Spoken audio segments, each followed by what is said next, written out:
I'm Jamie Costello. And I'm Kelly Swoop. You know, sometimes having a simple conversation can make a big difference in a community. It's why Baltimore City Police met up with people in Canton tonight to talk about ways to prevent and reduce crime in that area. But they didn't just talk. They walked around the neighborhood to get a clear picture of what crime looks like in different areas.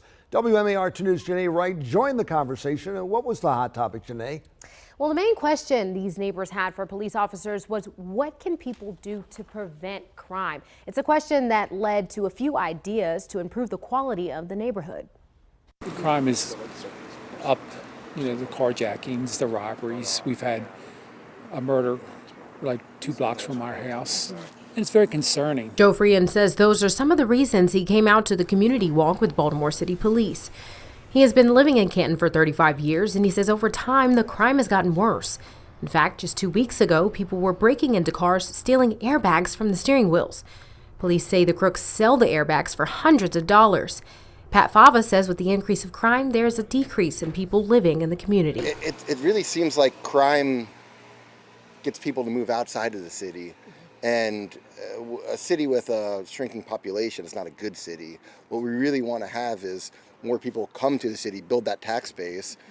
That'll improve police services, roads, and schools. If we can improve schools, we can keep people here in the community. There were a few stops along the walk. Each time, the Canton Community Association shared crime information for the specific location. Most of them carjackings or car thefts. It's interesting that they really talked about carjackings.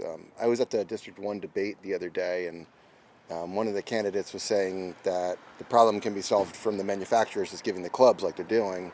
I think this is probably a more effective way to solve the problem, Walking with police officers gave the neighbors a chance to ask questions about how they see crime in the area and what people can do to help. One idea people had was finding ways to improve lighting on each block so people can feel safer at night. Neighbors I spoke with say they were glad to be able to talk directly to officers. I think it shows that they're interested. They're interested in our problems and our concerns, and they have to, work with the community just like we have to work with them. The police officers today, BPD, was just lovely. I mean, they were so friendly and great. I don't have a lot of interaction with police officers, but it was nice that I was able to, meet up with them tonight. Freund says he thinks all neighborhoods should have these community walks. Everybody should get involved in their own neighborhoods, because the police can't do it on their own. I think if people got involved and showed support for their communities, I think it would be a lot better.